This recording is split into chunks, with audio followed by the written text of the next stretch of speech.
లేదు, బాధ కంటే భయం నీలో ఎక్కువుంది. అందుకే నువ్వు ఎంతో అభిమానించే లక్ష్మికి నువ్వే శత్రువై నీ కొడుకుతో విడాకులిప్పిస్తున్నావు. నేను ఆ పని చేయకపోతే మరి నా వాళ్ళు, నా కుటుంబం ఏమైపోతుంది? నీ వాళ్ళు, నీ కుటుంబం అంటున్నావు. వాళ్ళు ఎవరైనా ఇంతకు ముందు నిన్నీ కుటుంబంలో సభ్యురాలిగా చూశారా? అంతెందుకు, అసలు నిన్ను మనిషిలాగైనా చూశారా? ఎంతలా నిన్ను అవమానించారు, ఎన్నెన్ని మాటలన్నారు. అప్పుడు నీకు అండగా నిలబడింది ఈ లక్ష్మిని. ఆ విషయం మర్చిపోయావా? నేనొకప్పటి గురించి ఆలోచించటం లేదు. నా కొడుకు భవిష్యత్తు గురించి ఆలోచిస్తున్నాను. నీ కొడుకు భవిష్యత్తు సహస్రతోనే బావుంటుంది అని నువ్వు నమ్ముతున్నావు. ఒక్క మాట చెప్పు, నీ దృష్టిలో సహస్ర, లక్ష్మిలో ఎవరు మంచివాళ్ళు? ఇద్దరూ మంచివాళ్లే అని నీకు నువ్వు సమాధానం ఇచ్చుకొని సంతృప్తి పడకు. నిజమేంటో నాకు తెలుసు, నీకు తెలుసు. నువ్విప్పుడు లక్ష్మికి చేస్తుంది ఏంటో నీకు తెలుసా? న్యాయం చేస్తున్నాననుకుంటున్నాను. కాదు, అన్యాయం చేస్తున్నావు. తనని బలవంతం పెట్టి మోసం చేస్తున్నావు. నువ్వు ఏమనుకున్నా నాకు ఇంకొక ఆప్షన్ లేదు. ఆప్షన్ ఉన్నా నువ్వు ఆలోచించటం లేదు.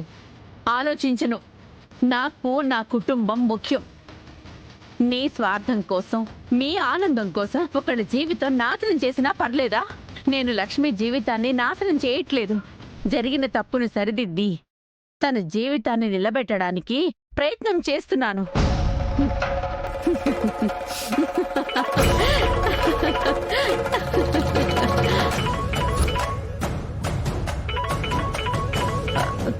ఎక్కడికి వెళ్ళింది?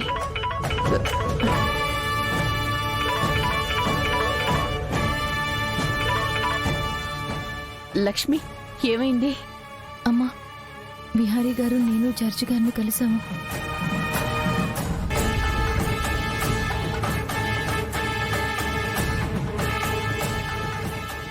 ఇలా అన్నారమ్మా. అలాగా, సరే గాని నిన్ను, విహారిని, సహస్ర కాని, అంబిక కాని చూడలేదు కదా?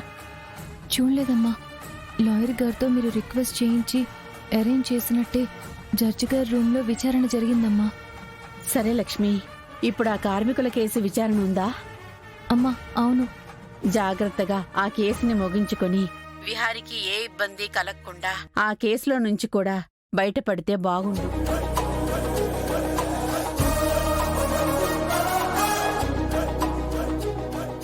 మై లార్డ్, ఆ సర్టిఫికేట్ ముసుగులో కల్తీ చేస్తున్నారు. కార్మికుల ప్రాణాలను గాలికి వదిలేసి వీళ్ళు లాభాలు పొందాలనుకుంటున్నారు.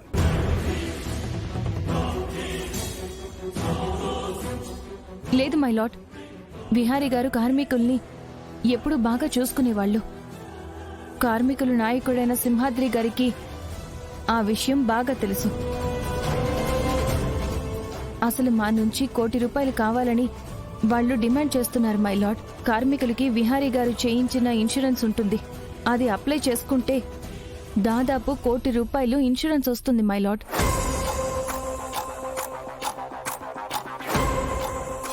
కానీ ఆ ఇన్సూరెన్స్ ని వాళ్ళు ఎందుకు అప్లై చేసుకోలేదు?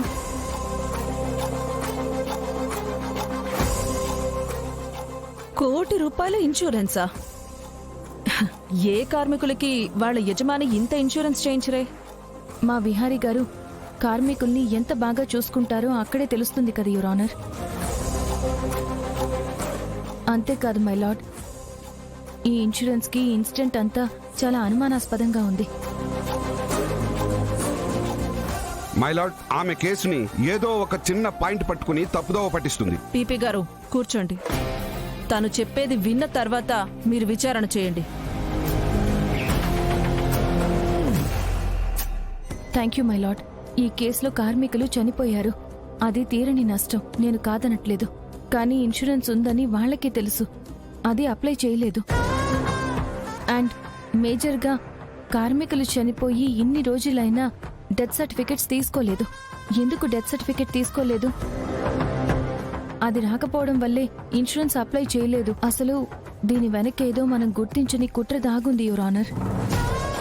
Objection my lord. ఆ అమ్మాయి అడిగింది కరెక్ట్ పీపీ గారు. మై లార్డ్, నాకు కొంచెం టైం ఇస్తే ఇదంతా కుట్రలో భాగమేనని నిరూపిస్తాను. యువర్ ఆనర్, తను చెప్తుంది. పీపీ గారు మీరు కూర్చోండి. వేగంగా తీసుకునే నిర్ణయాల్లో ఇచ్చే తీర్పుల్లో తప్పులుంటాయి.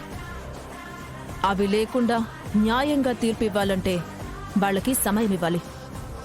చూడమ్మా, ఎక్కువ టైం మీకు ఇవ్వలేను. రేపటికల్లా నువ్వు సాక్ష్యాలతో వస్తే పరిశీలిస్తాను, లేకపోతే తీర్పు ఇవ్వాల్సి వస్తుంది.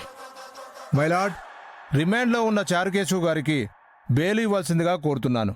అలాగే, రిమాండ్లో ఉన్న ముద్దాయికి బెయిల్ మంజూరు చేస్తున్నాను. నియతం మార్గం పతితం తీవ్రం కథితం సతతం ఏకమతం జ్వలనం పూర్వం మదనం పూర్ణం స్మృతివత్సారం.